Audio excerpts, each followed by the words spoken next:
Well, here we are. It is Friday, June 9th, 2023, and this, of course, is the weekly video. We do these every Friday. Take a look and see what's been going on in some auctions around the world, what's been happening on eBay, live auctioneers, check our global member pages and so forth, and see what's been going on. The Asia Week sales, as you all know, finished up a few weeks ago in Hong Kong, and there aren't any big auctions on the horizon from the major auction houses, but there are a number of good auctions coming up with small local and regional auction houses, some auction houses in Europe. Jaeger just finished their sale. They had pretty good results, and there's a couple of sales. We did a video. We did a video today. I should have mentioned it from the beginning.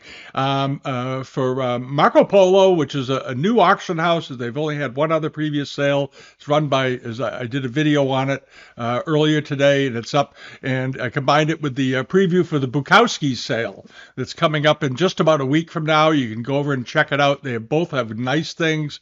They both look like good auctions, some good clean material, smartly estimated, and so forth. So if you're thinking of something you want to look at over the weekend, take a look at the video and check out those two sales. Okay. Other news, what's been going on? Oh, yeah, this is let's see, this is over on Live Auctioneer, some things that happened. This was the Wieling Jaeger sale that finished up. We're on their page right now, and this is the third day. And if you go through it, it's a good thing to go through these sales to get a real sense of prices and what they're getting over in Europe for things. Because if you sell things on eBay, it's good to know what things sell for over in the EU. And sometimes you can get a pretty good idea by anticipating those values by checking recent auctions of things comparable to the things that you might be selling. And Wieling had a very broad spectrum of items, and they had some stuff that wasn't real. They had some fakes and copies in there, and many of them they just called them decor or gave them some other sort of neutral sounding name. But there were also some very, very nice porcelains, and some of them went for pretty reasonable prices. Some of them went strong. It really hinged, of course, as it always does, on the quality of the object. All right, but this is the sale. A nice looking auction in general. They do a good job over there, and they're like Rob Michaels and those places. They all do a good job, and check out those prices. All right. Now over here, the Oak Ridge had their big sale, and we talked about it a few weeks ago. All the sale was on the global member pages, and one of the components of the auction was an entire sale of silks. And I know some of you were looking at it because I heard from you over on the identification assistance side, and they were asking about some things. And somebody said, "Well, how come the estimates are so low?" Because they had there were some estimates in here a lot of estimates in the low hundreds. And this is something that they do. If you go to page 1 of this auction, you're going to notice a lot of things were estimated at $100 to $200, and that's just the Oak Ridge's way of saying it's not reserved. All right. So as I said to the people who sent me inquiries about it with some silks and so forth, a couple of the robes they were interested in, I said just disregard the estimates. Like this robe here, it sold for $15,000, and it was estimated at $100 to $200. And that's just the auction house's way of saying if you're serious and you're interested, it's going to be competitive, but you can try and buy it. This robe, for example, is a well-known type. I've had them. I know many people have had them over the years and sold them, and they always bring $8,000 to $12,000, that sort of price range. But Oak Ridge had estimated at just $100 to $200. This was one of the robes somebody wrote me about, and they were wondering, is there something wrong with it? Is it full of dry rot or something, or is it a fake? And I said, no, it's not a fake. This is not a fake. It's just they have confidence in the auction process. And those of you that are thinking about selling at auction or have been selling at auction and not having a lot of luck, be careful with estimates. And this is a very illustrative point on how little estimates mean as far as determining the end price. And this we saw throughout the sale. This isn't just a one-off with this particular item. There was this one estimated at $100 to $200. It sold for $5,500. This was, did we already do that one? We might have already done that one. No, we didn't do that one yet. This one was estimated at $100 to $200. It brought $15,000. And these panels were estimated fairly strongly. It may be the seller, really wanted to make sure he got a good price for these because if a little anxiety, maybe it would sell through the cracks. They estimated at $10,000 to $15,000. These are late Ming to early Qing, probably late Ming, but possibly early Qing embroideries, beautifully done. These were really, really nice. They estimated at 10 to 15,000. They ended up selling for a hammer price of 24,000 plus, of course, the buyer's premium, which probably brought these two panels up to about $30,000. But they were beautiful and wonderfully framed, elegantly framed, very tasteful. And these were fairly large. These were not small strips. These were 47 by 19 inches in width. So these were basically 4 feet tall each. And they did very, very well. And that brought about 24,000. And what's the buyer's premium over there? 28%. So add 28% onto that, and you're up about $30,000. But very beautiful, beautiful silks. And again, even with a $10,000 to $15,000 estimate, if you have something really, really good, it's going to blow through it. And this one surely did by double when it's all said and done with the buyer's premium. All right. So go through that sale if you want to study up on the Oak Ridge sale. If you go to Live Auctioneers, will give you some good ideas on what silks are worth, because they had a lot of silks and in many different categories. They had small hangings, they had big hangings, they had purses and small accoutrements made of silk. It was an interesting group of things, and the sale did great. It did absolutely wonderfully. Did really, really well. And getting back a little bit to the video we did earlier this week when we talked about providing lots of photos. Oak Ridge does do that. I should have mentioned them the other day in the video. Oak Ridge is very generous with pictures. They want you to get the information. The descriptions are adequate. They give more than adequate. They give a bit of information. They give references and so forth. So I think they seem to be one of these firms that really tries to get as much information before the buyer as possible right off the bat. And it saves them a lot of time down the road leading up to the sale. And they also advertise well in advance of the sale. They usually get their stuff up 3 to 4 weeks minimum before the auction takes place. Because I know when we added this to the global pages, it was up there for weeks. And I kept checking it, wondering, they're going to run this sale or not. All right, now over to some other things that happened on Live Auctioneers. These were some of the porcelains that sold at Oak Ridge. I want to make sure I'm on the right page. This very nice armorial Famille Rose mid-19th century dish sold for $600 plus premium. And then there was this, and many of you remember this earlier this week. This is sort of funny. Last week's video, we talked about a Langyao, a copper red glazed vase that had enamels added to it. And sure enough, here's another one. All right. And that one did well. It brought, I don't know what it brought, $800 or $900 or $1,000. This was a very nice one, a pear-shaped one with a garlic neck and very subtly applied yellow enamels running around the top there, and then green. Nice color combinations.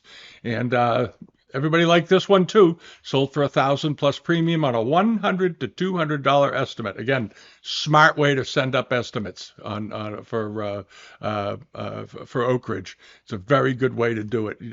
Okay, and then they had this. This has originally been sold by Chait Galleries in New York, which was on Madison. They're one of the best known Chinese porcelain dealers in America. they're sort of the American side of the pond. Aspect to companies like Marchant in London. A very, very fine gallery. They sell nice things. And they had this reticulated Kangxi tall pot in underglazed blue. It looked like it was in very nice condition. It was a beautiful example, beautifully reticulated, nice underglazed blue. And they dated it as 18th or 19th century. I don't know why they did that. It had a label on the bottom of it from Chait, and says Kangxi on it, and this is the kind of thing that Chait Galleries would absolutely sell. So maybe their cataloger maybe didn't look at the photographs, but there's the gallery, there's the old sticker on there, and this is a Kangxi pot, no doubt about it. And in the end, it did great. It brought $3,750 plus. So with the buyer's premium all in and done, it ended up around $4,600. But a really nice example, beautifully reticulated. The shape is based on a Middle Eastern metal form, as many of these pieces were, and very delicate long spout on this. It's a miracle that that thing has lasted. And you think about how delicate that is, and sort of a slender handle on top of it, and that looked like it was okay too. So there you go. All right, and then lastly was this the Famille Rose Bowl. I had a number of inquiries about it. It was estimated at $1,200 to $1,800, and I think how I left it with them, expect it to get up to around 2,000 because it's a very, very pretty bowl. It has sort of a Yongshen look to it, but nicely done. And the gilding here, this is what really sold it. I think it had a lot of impact on it. The gilding was absolutely untouched, which is really unusual on punch bowls. The gilding always seems to get damaged, and there's some nice bit of white enameling over here. Very attractive bowl. $2,000 plus premium, so about $2,500 when it's all $2,560 when it's all said and done. All right, and then this over on eBay. There were a number of things. Well, a lot of things haven't closed yet on eBay from last week because of the end dates. Many of the items that were on last week's are still live right now, and so the results of things from eBay this week is a little bit brief because so many of the pieces are still available. One of the pieces, though, that was sort of a relative bargain, it had some restoration to it, but this was a very nice 1780s China trade bowl with a mandarin scene on it. It's a very well-known pattern. It's probably the most well-known pattern of all Chinese porcelains of the 18th century, especially among export wares. And this sold for $231. It was about 10 inches in diameter, had a repair to it, but that was a very good deal. That was a really good buy for somebody that collects these. And then there was this. This was from Phoenix Child over in the UK in Winchester. They had this very nice Kangxi cup and saucer with these shaped cups and shaped saucers. Very nice condition, and it said just a little bit of wear and some fritting around the rim, which is, as you all know, is really typical on Kangxi pieces, and ended up selling for $120. So for the collector, you don't have, you can't spend $5,000 every week on antiques. This is the kind of stuff you can buy, and these are absolutely legitimate. They're wonderful, and they're at a price point that lots of people can build a collection around. And if you're careful and you look around the market, you will find things like this fairly often. And it gets us back to the old thing. I always say, just leave a bid. Just leave a bid on it. If you like it, figure a price in your head you'd be happy to pay for it. If you were offered it, if somebody said to you, what would you pay for this? And if you said, well, I'd pay $120 for it. Well, put $120 on it. You might surprise yourself. A lot of times I've done that, and I've had things I've left $400 or $500 or $1,000 bid on and picked the thing up for $100 or $200 or $300. But you have to do it regularly. This is the thing. Look for quantities of things, the types of things that really appeal to you, and then go around and pepper the globe with bids. And keep it going that way. It's a good way to collect. And then there was this. This sold, it was a Kangxi, rather simple but very elegant looking teapot. I like this. I thought this was quite attractive. And this was sold by Kangxi 0219 over in Stockholm in Sweden. He's been an eBay seller for years. He used to sell a lot more, I think, and I think he got tired of people not paying their bills, and he seems to have cut back a bit. But he has a good eye. He knows what he's doing. And this sold for $530. Nice looking pot. I suspect he'll be at the Bukowski sale that's coming up because it's right there in Stockholm, and he's in Stockholm, so I suspect you may be seeing some things from the Bukowski sale if he goes. I hope so. And but you should check out the Bukowski sale and the Marco Polo sale in Milan while you're over there. If you're going to be looking overseas, they both have good things. And then the 19th century rose mandarin plate. This was sold by Loft Seeker up in the UK. Nice looking rose mandarin plate with celadon background. The enamels were in good condition. The gilding in the hair of the ladies was still intact. It hadn't all been rubbed off. I didn't see a lot of chipping to the enamels or any wear to the enamels, really. Looks perfectly legit. Looks good. Sold for $256. This was, I think, a 9-inch plate, as I recall, right? 10-inch plate. Let's see, 10 inches in diameter. Excellent condition. Some aging wear, small glaze losses, and no hairlines, no chips, no cracks, no restorations. There you go. All right, now moseying along over to here. Oh, this was the pair of plates. This was not a pair, but two 18th century blue and white plates for the export market. This one here might be very late 18th century, but I do think it's 18th century. And somebody picked up the two of them, and both in excellent condition. All right, these were not repaired, not damaged. They're about 9 inches diameter. Somebody picked up both of these for $150. That was a good buy. And I don't know how he does it, but he's got the shipping by Royal Mail to here for those two plates for me. How did you do this from the UK? Look at this.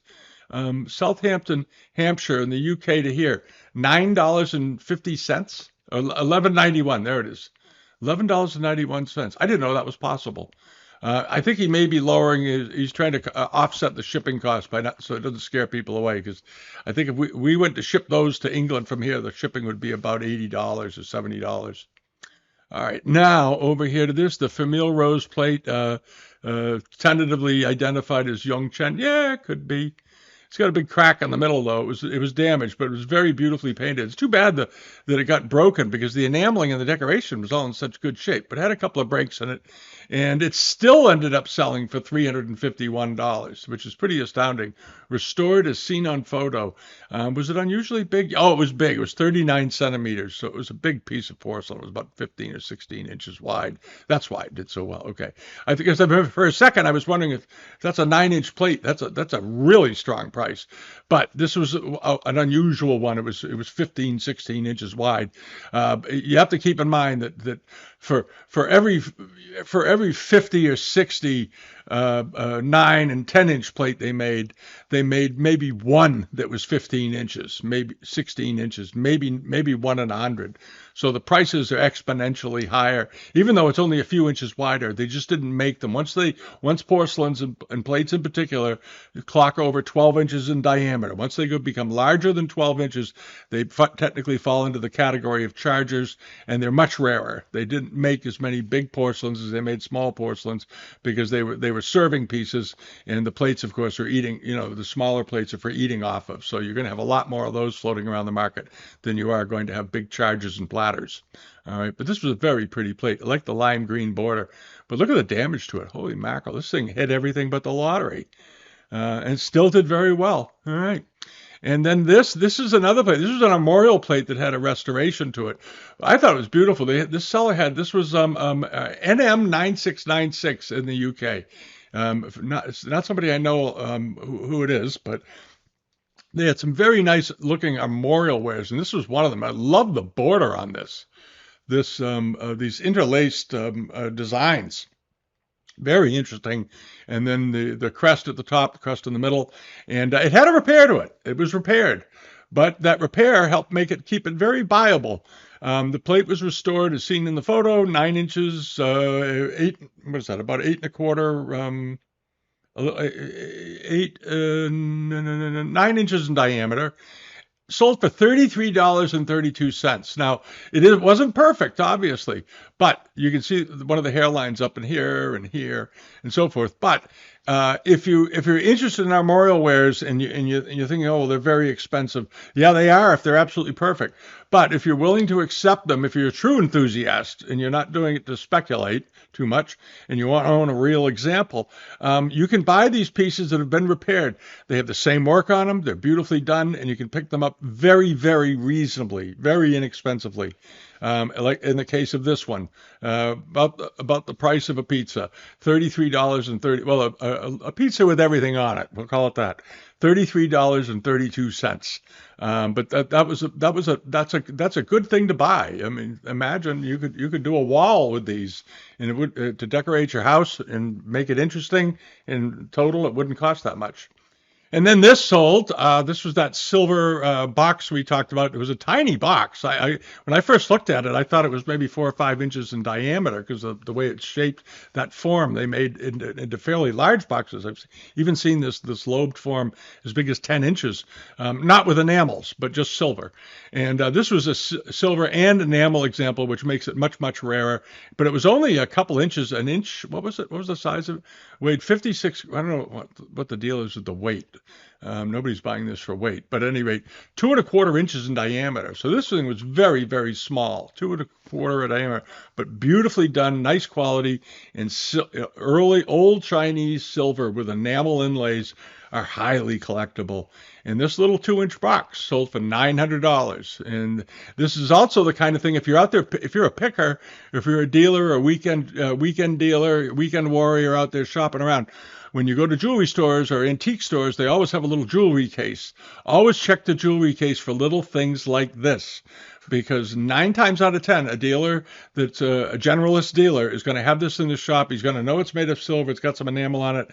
And in most cases, they don't price these much above $100 because it's a 2½-inch piece of silver, maybe $150. But you can see what it's worth. It's what they bring a lot of money in the market, and it can be a nice way to buy something that you may want reasonably, or something that you may want to make some money on, and you can buy it reasonably. So always check the little jewelry cases in antique shops for small Chinese things, plus net skis, inrows, and all that sort of business. But especially small bits of silver, because they often can go through the cracks, because most dealers don't bother to look them up. All right, now over here. Oh, this mess. As you know, many of you know, this is what something's going on with the newsletter page. The links are all working, but eBay has, I think, made some changes or done something. I'm trying to get an answer out of them. It's not pulling in all the images. Now, there has been an ongoing issue, as many of you know, with eBay for the last 3 months, where images were you'd click a link to something and it would come up saying the item is no longer available, and it's right there on the page of searches, and you go right down the page, you click item after item after item, they all came up as not available, has been removed by the seller. And this was a glitch in eBay's system. Something was very wrong with it. And the last I checked, I think it took them 3 or 4 months to fix it. They finally fixed it literally a week ago. But when they fixed it, this happened. They fixed it last Thursday, a week ago this Thursday, yesterday. They fixed it. And then all of a sudden, things that were linked to eBay did this. And all the pictures are missing. And I have no idea. They have no idea why, apparently. Some of the pictures appeared. Some of the pictures appear before the item sells. Some of them appear after the item sells. These items haven't closed yet up in here, the room tonic stuff from my friend at Marblehead.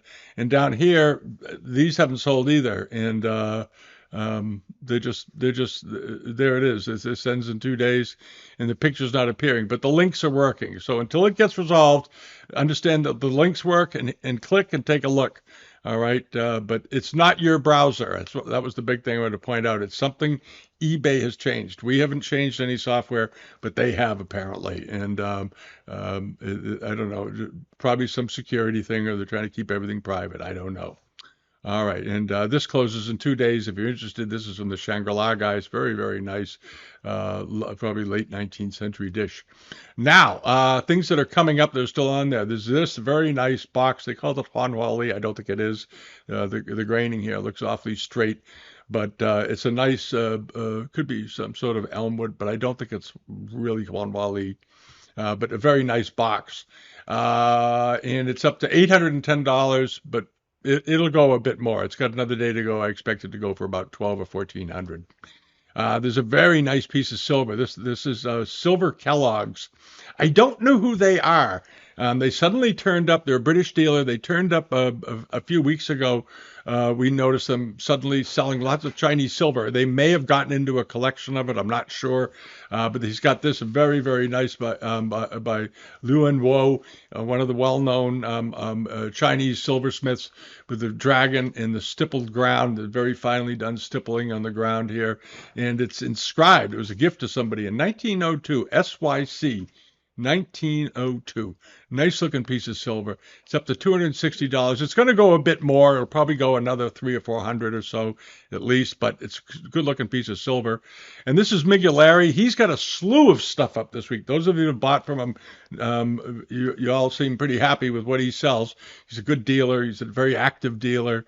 Let's see. This closes in 2 days. It closes on Sunday. A very nice heraldic crested export, late 18th, early 19th century dish. This is a fine one. Nice honeycomb on the inner border, good outer border decoration, nice beadwork, and this is the same basic plate with a different crest that you see, very similar to the Order of Cincinnati wares that were tied to George Washington on the American side during the Revolution. And of course, the Chinese had a good border, so they would send these to England with the English crest on them, and on the others, around the same time, they're putting the Order of Cincinnati on them. So it's sort of a funny situation. And then the Kangxi dish. This closes in a couple of days. This is also Migilari. Nice looking plate. Has a little bit of wear, but not much. Overall, it looks to be in good condition. All overglazed blue enamels. I don't see any damage, but you want to check it out. It is a large plate. When he says large, what does he mean by large? 10 inches? Just about 10 inches in diameter. There you go. He didn't call it. Usually if it's a charger, he'll call it a charger. But this is a very, very pretty plate, and it's got a ways to go yet, and I think it'll get there. Add several $100s more onto it. And then this is very nice, probably Republic period tray with butterflies all over it and a little bit of script. The handles have been damaged, but it's a really interesting. One of the handles is damaged, I thought. Maybe not. I thought one of the handles. You know what it is? It's the way the gilding looks here. I guess they aren't damaged. Okay, good. I liked it even when I thought the handles were damaged. It's better without that happening, of course. And these look like probably a Republican to be safe period tray by the colors and so forth. The butterflies are nicely painted. A little bit of script in there. And as I said, probably Republic period. He's dating it to 1910. I don't split hairs between 1910 and 1920. So there you are, and it's a decent size. It's like 9. He had the dimensions on here somewhere. Oh, there it is. 8 inches long. There we go. Butterfly tray. Nice looking tray. If you like table objects, this is a very pretty one. It's about 100. Figure it's 100 years old. Nice looking thing. And this is Joni's up in Canada. They've got a lot of stuff for sale. I don't know, seems to have a collection. Some of the pieces are trying to be sung and whatnot. I have some doubts, but this is Ming. This is a nice Ming statue. Nicely glazed, nicely done. Here's a picture of the base of the thing. Nice here, unglazed, raw biscuit face, arms crossed. I like the robin's egg blue robe she's wearing. Very pretty. It's only up to $82. It was pretty good size. Was it 9 inches tall? Hold on. I think it was 9 inches tall. I'm not sure. Hold on. It's 11 inches tall. Okay, she had another statue on that was 9 inches.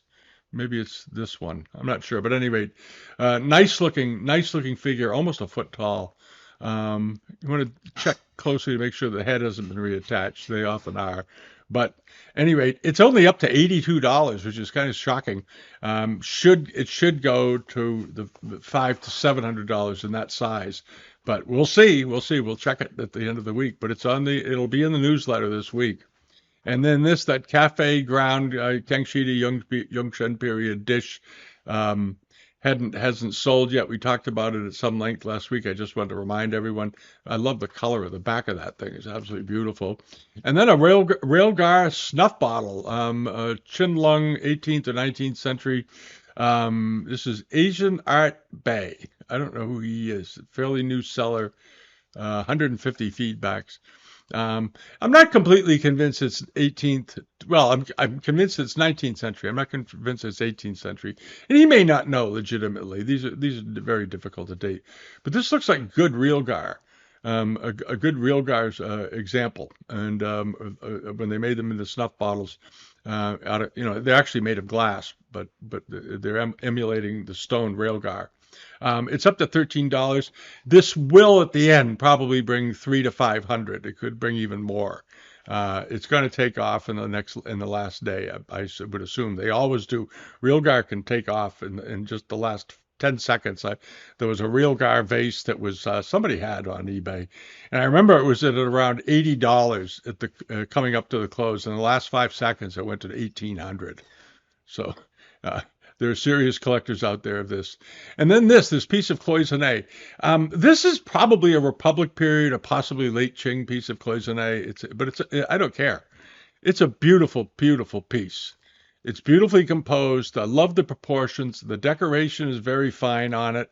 I'm assuming it's Republic period by the appearance of the base, but it's a very, very pretty piece of cloisonne. Extremely pretty and extremely well done. And it's not enormous. Sometimes that shape can be pretty big. This is 10 inches tall. It's big enough. It's up to $71. It should get 600 to 800. It's a very nice looking piece of metalwork, and because it's on a curved body and has the tables placed there where they are, the decoration and a light background, that light blue background, really gives it a three-dimensional look to it. I really like this a lot. And I don't think it's not from the Ming Dynasty or 18th century even. It's not. I don't even think it's from the 19th century. I think it's from 1915 to 1935. But really nice quality work. Really, really nice quality work. And a pair of Ming vases. Here they are. These are those turquoise glazed pottery affairs. Nice though to have a pair. And if those of you that have seen these, if you think back, how often you'll see these, and the glaze is all peeling in places because sometimes they left water in them for too long. It's soaked into it and causes the glaze to fall away. This one doesn't seem to have suffered glaze disease. There's a tiny old break up there at the top, but the rest of it looks pretty good. Here's a picture of the bottom of it. Somebody put felt on it, by the way. That's just felt that somebody stuck on there so it wouldn't scratch the tabletops. Nice looking on the inside. There's the other side of it. These are for this type of pottery. These are in pretty remarkably good condition, and they've got a few days to go, and they've had one bid of $1.24. These are Ming. Okay, I don't know why that is. That seems really strange. They're 8 inches tall, so they're good size, Ming, and they should be worth $400 to $600. And right now they've got 6 days to go, and are at $1.24. So again, this is one of those things. Go in there and leave a bid on it. Just leave a bid. All right. And then last is this sort of tortoiseshell glazed Chinese bottle vase. Probably he's got it dated as 18th century. It could also be early 19th century. It's hard to date these. I always buy these small vases based on the quality of the work. It's always about the quality. It has this looks pretty good in here, though, I have to say. Nice, deeply recessed with a bluish tinge to the glaze. There's another angle of it. Here's a side shot of it. This nice, tall, unglazed foot coming off it. And you have this very, very attractive sort of tortoiseshell glaze, amber glaze on it. And that'll give you some idea of the style. And as we saw a few weeks ago, these miniature vases can do awfully well. We've seen them bring, they'll be languishing it around at $30 or $40, and the last day of the sale comes up, and suddenly they're at $1,800. And miniatures and monochromes right now are particularly popular, so I suspect this will do pretty well at the end because the coloring on it's very appealing. The glaze is interesting, and it's up to $14.41. It closes. It just went up. It's only been up a couple days, and it's Stubbsy Wubsy is selling this over in the UK, and it should get up there. It should get up at the $600 to $800 range anyway. But a nice looking object, and if you like monochromes, this is something worth considering because you can learn a lot from these small pieces of porcelain if you spend some time studying them. They're really interesting. All right, and I think that covers it for the week. Just remember that the Marco Polo sale is coming up on June 20th. My friend Carlo Santi, nice looking sale. Check it out. Some good items there. Talk to him about shipping, condition reports, and all that, but do it quickly.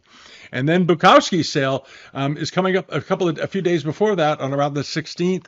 Again, a very nice looking auction, good items. And as you know, Bukowski's is an old Swedish firm. They've been around for years. They do a great job. And a lot of dealers go there. There's a reason why. So check it out. All right. And with that, thank you for watching. Subscribe if you haven't. I always like to ask people if they like to join us each week.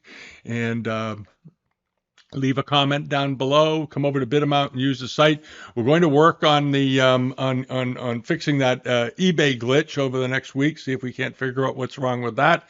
And I noticed that some of the links to the museum sites, one of the museums on the homepage where we have all the links to the museum collections, I forget which one it was. It might be the Sackler or one of, not Sackler. We can't say Sackler anymore. It's a Freer. One of them, they've changed their website over again, so we have to go back and reconstruct all the links. I noticed that the other day. All right, that's about it. Have a great weekend, and do some hunting, see what you can find out there. And if you come over to bidamount.com and you haven't yet, sign up on the newsletter page right here, and you'll get notified each week. And we're going to try and put maybe links to the sign-up page for the newsletter, the free newsletter page, at the bottom of the videos to get people. A lot of people seem to like to use it. We enjoy doing it, but we do want to be able to present the images. It's one of those weird missed internet glitches. They keep trying to make these sites more and more safe, and it often causes more problems than they're fixing. All right. Have a great week. See you next time. Bye-bye.